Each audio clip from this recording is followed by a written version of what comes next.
हे what's up guys, welcome back once again. आज की कहानी की शुरुआत एक सुनसान गुफरा को दिखाते हुए जिसके अंदर किसी को महसूस किया जा सकता है उससे पहले कि हम जान सके कि वो क्या चीज़ है। सीन शिफ्ट होकर पहुंचता है दो बहनियों पर, जिसमें बड़ी बहन थी आबी और छोटी थी बेत। दोनों एक दूसरे के साथ बहुत ज़्यादा करूस थी, लेकिन कुछ महीने पहले माँ की मौत के बाद ये काफ़ी उदास रहने लग गए। हालांकि अब जाकर चीज़ें सब कुछ सही हुई, उनके डैड भी आर्मी से लौट कर आ चुके हैं, लेकिन इस परिवार को लगता है कि किसी की नज़र लग चुकी है, क्योंकि एक दिन आबी को पता चलता है कि उसकी लास्ट स्टेज का कैंसर है और वो किसी भी समय उस दुनिया को छोड़कर जा सकती है। अल्लाह की बहुत इस चीज़ से हारने वालों में से नहीं है, क्योंकि उसे अब एक और सदा उसको नहीं खोना था। उसने उनसे अच्छे से एक डॉक्टर को दिखाया जिसने उन्हें सलाह दी कि अब उसे एक बड़े हॉस्पिटल में आपको लेकर जाना चाहिए, क्योंकि यहाँ हम आपको आश्वासन ही बस दे सकते हैं, उसके अलावा हम लेकिन बड़े हॉस्पिटल में जाने के लिए चाहिए थे पैसे, जो कि उनके पास तो नहीं है। इसीलिए बहुत अब अपने पता से कहती है कि वो हाई सैलरी वाली जॉब को चूज करने जा रहा है, पर उसके पता उस काम से इनकार कर देते हैं, क्योंकि वो अपनी दूसरी बेटी को भी नहीं खो सकते। पर बहुत ने ठान लिया कि वो जाएगी, क्योंकि ऐसे वो उसे मरने तो नहीं दे सकती। दरअसल यहाँ से बाहर के देशों में कुछ ऐसी जॉब होती हैं जो काफ़ी रिस्की होती हैं। हालांकि ये हमारे भारत में भी है, पर यहाँ काफ़ी मात्रा में उस काम को करते हैं लोग। ये काम था यूरेनियम माइंड प्रोजेक्ट में खोज करना, पता लगाना कि आखिर कहाँ कहाँ ऐसा कुछ पैदात मिल सकते हैं। इस समय के बाद बीत की वहाँ नौकरी लग जाती है। फिर हम इस माइंड को देख पाते हैं जो शहर से बहुत दूर एक सुनसान इलाके में थी, जहाँ बीत अपने एक साथी एडम के साथ काम कर रही है। लेकिन यहाँ कुछ खास नहीं मिल रहा था जिससे उन्हें बोनस मिल सके। इसीलिए बेत कहती है कि हमें जंगल की दिशा में जाना चाहिए। हो सकता है कि वहाँ कुछ मिल जाए, लेकिन एडम इनकार कर देता है, क्योंकि जगह रशीन बॉर्डर से बहुत ही ज्यादा नज़दीक है और ऐसे ही मैं अगर उन्होंने हमें देख लिया तो शॉर्ट कर देंगे। जहाँ जगह मिली वहीं हम काम करते हैं। पर बेट का मन नहीं मान रहा है, फिर भी वो उसकी बात मान लेती है। लेकिन बेट को पैसे चाहिए थे और उसके लिए रिस्क तो उठाना ही पड़ेगा। इसीलिए वो दिन ब दिन खुद अकेले ही वो जंगल के रास्ते चली, बंदूक लेकर। लेकिन जैसे ही उसने कुछ कदम जंगल में रखे, उसे उस डरावनी खामोशी का एहसास होने लगा जो हर पल उसे डरा रही थी। ऐसा लग रहा है कि मानो को ये आसपास है जो उसे बार बार देख रहा है। तभी बहुत की नज़र एक स्टोन पर गई जो कि बहुत ही अजीब था। ऐसा कुछ यहाँ पर मिलना उसकी कल्पना से परे था। उसने उसे अपने पास रख लिया और 20 पर लाकर उसे चीख करने लगी कि आखिर ये क्या चीज़ है। थोड़ा रिसर्च करने पर पता चला कि एक ब्लैक स्टोन है, जिसके अंदर ऐसा लग रहा है कि मानो इंसानी जान है, क्योंकि इसका तहपमान 27 डिग्री था। एक पत्थर का तो कोई तहपमान नहीं होता। इससे आगे वो कुछ और खुज पाती। तभी उसके डेड का कॉल आता है, जो इसे बताते हैं एक डॉक्टर ने जवाब दे दिया है, क्योंकि वो बहुत ही ज्यादा दर्द में है। इसीलिए मैं उसे घर लेकर आ रहा हूँ। कम से कम वो सुकून से अपने घर तो अपना दम तोड़ सकेगी। उनकी ये बातें बहुत को किसी तीर की तरह चुभती है। वो अपना सारा काम धाम छोड़कर सीधा घर के लिए निकल गई। कसम अच्छी थी कि एडम ने उसे बताया कि अभी कुछ देर में एक हेलीकॉप्टर जो आने वाला है, तब तुम इसी में बैठ जाओ। लेकिन क्या सच में उसकी किस्मत इतनी अच्छी है? ये तो हमें समय ही बताएगा। अब हेलीकॉप्टर में वो बैठ गई। साथ में उसके वो बल्लिक स्टोन भी था और मन में सिर्फ आबिद की चिंता थी कहीं उसे कुछ हो ना जाए। इस बीच पायलट बताता है कि हमें फॉग वाले रास्ते से होकर जाना होगा, क्योंकि दूसरी तरफ रशीन मिलिट्री है। अगर उन्होंने हमें देख लिया तो दिक्कत हो सकती है। अब ये लोग फॉग वाले रोड को फॉलो करते हैं, परंतु कुछ ही समय बाद बहुत देखती है कि बाहर एक पंछियों का झुंड उड़ रहा है। लेकिन ये बात उसे कुछ हजम नहीं हुई, क्योंकि इतनी ऊपर उड़ने वाले पंछी आज तक पैदा ही नहीं हुए। वो भी एक साथ इतने सारे, ये कैसे मुमकिन हो सकता है? उस दुविधा में वो थी कि तभी वो पूरा झुंड उनकी तरफ आना शुरू करता है, जिसके कारण उन सभी के चप्पल, इन सभी के टिकर चूपर से हो जाती है, जिसमें पायलट संतुलन खो देता है। हालांकि उसने बहुत कोशिश की, लेकिन अंत में वही हुआ जिसका डर था। इस इंसान घने जंगल में हेलीकॉप्टर क्रैश हो गया। सिर्फ बच्चे, एक पायलट जिसमें आधी जान बच्ची थी और एक अकेली बेट जो ठीक ठाक थी। पर अब यहाँ से अपने डेड की कही बात याद आ रही है। उन्होंने मना किया था उसे जाने से, लेकिन उसने उनकी बात नहीं मानी। अगर अब वो जान जाएंगे तो ऐसे हालातों वो जीते जी मर जाएंगे। बिलहाल बीत अबू जगील पायलट के पास गई और उसे इशारों में कहा कि रेडियो से किसी से मदद मांगो, लेकिन उनकी आवाज़ सुनने के लिए कोई नहीं था। दूसरी तरफ बस्ती तो खामोशी जो अब धीरे धीरे करके उन्हें ख़त्म करती जा रही है। बेत बाहर आई है और आसपास देखा कि ये लोग न जाने कौन सी जगह पर कर्श हुए थे। किसी को कुछ आता पता नहीं है। सबसे पहले अब वो उसी हेलीकॉप्टर के पास ही आग जलाती है ताकि वो जंगली जानवर करीब न आए। फिर तो जब सुबह सोकर उठी तो देखा कि अब वो घायल पायलट भी अपना दम तोड़ चुका है, यानी कि अब सिर्फ वो बच्ची है इस जगह पर बिल्कुल लिकीरी। दूसरे दिन तो उसे कुछ समझ नहीं आता कि वो क्या करे, कहाँ जाए। और इसीलिए वहीं पर सो गई। पर तीसरे दिन उसे एहसास हुआ कि ऐसे अगर वो यहीं पर पड़ी रही तो ठंड से मर जाएगी, और इसीलिए उसने कुछ सामानों को इकट्ठा किया, जिसमें उसे पायलट के पास एक बंदूक भी मिलती है, कंपास मिला, कुछ फर्स्ट एड के सामानों के साथ एक मैप भी जो उसके लिए कारगर साबित हो सकता है। उसमें उसे देखने पर पता चला कि इसके सबसे करीब एक टाउन है जो कि तकरीबन 110 किलोमीटर दूर है। ये करीब तो नहीं है लेकिन उम्मीद जरूर है, और इसीलिए वो इसी और बढ़ने का फैसला करती है। लेकिन बाहर निकलती उसे चॉपर से वॉकी टॉकी से आवाज आती है। वो भागती हुई उसके पास गई और बोलने पर पता चला जो दूसरी तरफ है वो शख्स भी इसी की तरह ही परेशान है, क्योंकि उसका भी हेलीकॉप्टर क्रैश हो चुका है, जो बड़ी ही ताज्जुब की बात है। एक साथ 2 हेलीकॉप्टर क्रैश होना काफी अजीब है। जोन बताता है कि सबके सब मारे जा चुके हैं, परंतु सिर्फ वो जिंदा है। इसीलिए अबेद ने पूछा कि तुम अभी इस समय कहाँ पर हो? मैं तुम्हारे पास ही आती हूँ। मुझे यकीन है कि यहीं कहीं आसपास ही होगा, क्योंकि स्टेलेट फोन की रेडियो ज्यादा दूर तक नहीं जाती। और जोन उसे मना करता है कि यहाँ पर मत आओ क्योंकि यहाँ पर खतरा है। लेकिन बेत ने पहले ही बहुत ही रसक ले लिया है, तो ये कौन सी बड़ी बात है। वो इसी लोकेशन पर पहुंची, पर उसे कुछ सही से नहीं पता था। लेकिन हाँ, इतना जरूर पता था कि जब वो क्रश होने वाला था तो उससे पहले उसने एक झील देखी, तो हो सकी कि उसके आसपास ही वो हो। अबे ने उसे समझाया कि उसे घबराना नहीं है, बस दावा करना है कि उसे जल्दी वो मिल जाए। हो सकता है कि उनकी मदद के लिए कोई जल्दी आ जाए। एक बार फिर से अब बैठ निकल गई, लेकिन इस बारी उसने दूसरी दिशा चुनी, जो कि झील की तरफ उसे लेकर जा रही थी। लेकिन ये रास्ता थोड़ा कठिन होता है, क्योंकि इसमें चढ़ाई बहुत ज्यादा थी। लेकिन फिर भी वो बस चली जा रही है। काफी देर ऐसे पैदा चलते चलते अंधेरा होने को आ जाता है, और इसीलिए उसने वहीं एक छोटा सा घर बनाया। इसी में रात गुजारने का सोचा, परंतु इस रात तेज बारिश होने के कारण ठंड काफी बढ़ गई थी।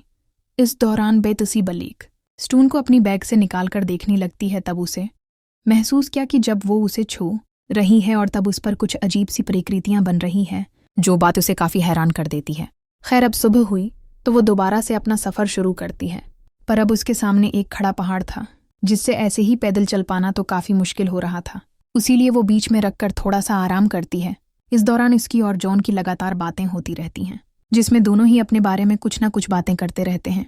जैसे कि बेटी यहाँ पर अपनी बहन के लिए आई थी क्योंकि उसे पैसों की सख्त जरूरत थी, तो वही जॉन का कहना था कि वो एक जियोलॉजिस्ट है, उसे ऐसी जगहों पर खोद करना पसंद है। लेकिन ये क्रैश उसे समझ से एकदम परे। ये सुनबीत भी सोचने लगती है कि आके एक समय पर 2 चॉपर कैसे क्रैश हो सकते हैं, वो भी इतना करीब करीब। अब बेत जिस पहाड़ पर चल रही है वो सीधा था एकदम, और इसीलिए उसे अपने पैर टिकाने में काफी दिक्कत हो रही थी। तब इसे वो इस स्टोन को फिर से बाहर निकाला। तब उसने देखा कि जैसे चाहे वो उसे उखाड़ दे रही थी, वो इसी में तब्दील हो रहा था, यानी कि इसी आकार में बन रहा था। इसीलिए उसने अब उसी की मदद से ऊपर चढ़ने का सोचा, जो कि वो कामयाब भी होती है। एकदम टॉप पर जाने के बाद उसे अपने सामने वही झील दिखी जिसका जिक्र जॉन ने किया था। तो शायद हो सकता है कि उसी के आसपास वो हो, पर जाने से पहले उसने एक बड़ा सा ईरो वहां बना दिया, ताकि अगर कोई प्लेन या हेलीकॉप्टर यहां से गुजरे तो उसे पता चल जाए। जब उसने अपनी दूरबीन से देखा तो उसे वही सामने पंछियों का झुंड दोबारा से देखा, और साथ में दौड़े एक आर्मी 20 जो देख उसे लगा शायद वो लोग उनकी मदद कर दें। लेकिन तब तक जॉन ने उसे बताया कि वो गलत दिशा में जा रही हैं, वहां वो नहीं है। अभी जिस जगह पर वो है वो रशीन एरिया है, तो उसे फौरा पीछे हटना होगा, वरना वो लोग तुम्हें मार देंगे। बित ये सुनकर डर गए और फौरा घबराकर पीछे भागने लगी। इसी हड़बड़ी में उसका पैर स्लिप हो जाता है, जिससे वो सीधा नीचे गिर पड़ी और उसमें उसके पैर में चोट भी लग जाती है। लेकिन वो रकी नहीं और बस चलती रही है। कुछ दौड़ जाने के बाद उसे एक अजड़ा गांव दिखा जहां ना इंसान थे और ना ही उनकी जात। हालांकि घर तो बहुत सारे थे, पर उन्हें देखकर ऐसा लग रहा है कि मानो कि उन सभी को एक ही झटके में किसी ने इजाड़ दिया हो, पर बीत को अभी आराम करना है। इसीलिए अंदर जाकर वो थोड़ा आराम करती है। जब खाने की तलाश करती है तो उसे सड़े हुए 2 अंडे मिलते हैं, जिन्हें कच्चा ही उसने खा लिया और फिर सो गई। अगली ही पल उसे एक आहट सुनाई दी, शायद उसके करीब कोई आ रहा है। खिड़की से बाहर देखने पर पता चला कि ये कोई सोल्जर है, तो उसने फौरन गेट को लॉक कर दिया और खुद की सुरक्षा के लिए बंदूक लेकर वहीं छिप गई। पर वो शख्स देख लेता है और घर के अंदर घिस जाता है, तो बहुत उसके हाथ पर शॉट कर देती है। पर बाद में उसे पता चला ये आदमी भी उसी की तरह खो गया है और एवान नाम के आदमी उसे गाइड कर रहा है, जिससे वो वॉकी टॉकी पर बात कर रहा है। लेकिन उससे भी अजीब बात यह है कि इस सोल्जर के पास भी वही सिम्बलिक स्टोन है, और जो एवान के पास है वो असल में कोई और नहीं बल्कि जो नहीं है। जी हाँ, जो इन दोनों के साथ खेल रहा है। जब उसे पता लगा, अब बेत को पता चल गया है, तो उसने बड़ी अफसोस के साथ कहा, तुम दोनों मेरे फ्यूअर्ट थे। लेकिन अब खेल बिगड़ चुका है। बहुत गुस्से के मारे वो वॉकी टॉकी को फेंक देती है, और जब गुस्सा शांत हुआ तो उसने उस घायल सोल्जर की मदद की, हालांकि वो उसकी बात को समझ नहीं पा रहा है, लेकिन फिर भी बहुत उसे समझाने में लगी। जो पत्थर उसके पास खूब हो, उसे वही पत्थर मिला था इस जंगल से। हो सकता है कि हम दोनों की कहानी इसी पत्थर से जड़ी हो, पर पहले हमें खुद को किसी सेफ जगह पर चलना हो। अगर तुम मुझे बेइज्जत लेकर जाओगे तो मैं तुम्हारी मदद करूंगी। वो सोल्जर मान जाता है। भाषा भली उन्हें समझ नहीं आ रही थी, लेकिन उसे इतना जरूर पता था कि उससे बहुत की जरूरत है और उसके बिना वो कुछ नहीं कर पाएगा। कंधे से कंधा मिलाकर ये दोनों अब चलना शुरू करते हैं। इस बीच बीत अभी भी जॉन से जड़ी थी, क्योंकि वो पता लगाकर रहेगी कि आखिर वो है कौन और उसे क्या चाहता है। दोनों आगे बढ़ रहे हैं, पर अब उनके सामने एक विशाल फ्रोजन लेक आ गई, जिसमें अचानक से वो सोल्जर गर जाता है। उसकी चीखें जब बीत के कानों तक पहुंची तब तक बहुत देर हो चुकी थी, क्योंकि वो तो पानी में समा गया था। लेकिन फिर भी बैठ भागी, और इसी चक्कर में उसका भी पैर एक सक्रिय बर्फ पर पड़ता है और वो गिर पड़ी नीचे पानी में। यहाँ अगर वो भी मर जाती तो सब कुछ खत्म हो जाता, इसीलिए उसने खुद की जान बचान। लेकिन अभी भी जॉन उसे बात करने की कोशिश करता है, जिसे तंग आकर उसने वाकी टाकी की बैटरी को निकालकर फेंक दिया। इसके बाद भी उसे उसकी आवाज सुनाई दे रही है। शरीर पूरा ठंड की मारी कांप रहा है, क्योंकि वो भीग चुकी है। ऊपर से यहाँ का मौसम भी है, क्योंकि वो भीग चुकी है। ऊपर से यहाँ का मौसम है, तो उसने फौरा खुद को गर्म करने का सोचा और जल्दी से सब कुछ उतार दिया। धीमे धीमे करके शरीर अब काला पड़ना शुरू हो चुका है। इस चक्कर में उसकी दिल की धड़कन भी अब धीमी हो गई है। इसके कारण वो वहीं भी होश हो गई, परंतु अचानक उसकी आंख खुली, क्योंकि उसने अभी अभी एक हेलीकॉप्टर की आवाज सुनी। उसी की ओर भागती, लेकिन हासिल तक नहीं कर सकी, क्योंकि उसके अंदर अब ताकत ही नहीं बची क्योंकि वो उसे चेक कर बुला सके। अचानक उसका पैर स्लीप हो गया। वो गुफा में गिर गई। जी हाँ, ये वही गुफा है जिसे हमने कहानी के शुरुआत में देखा था। इसके अंदर एक गर्म पानी का घोटा था, जिसमें अबैद का शरीर तीर रहा है।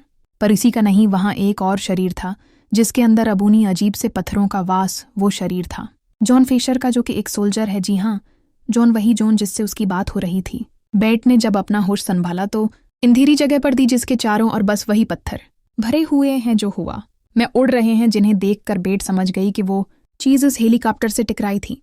वो कोई पंछियों का झुंड नहीं, बल्कि यही पत्थर थे। एकदम से जॉन की आवाज आई, जिसने बताया कि वो भी उसकी तरह एक सर्वाइवल था, जो यहाँ 55 साल से बथ ने उसके पत्थर बने शरीर को देखा तो उसे जॉन ने बताया कि वो मर रहा था, लेकिन उसने फिर अपना सब कुछ उन्हें दे दिया और आज तक वो जिंदा है और अब उसकी बारी है।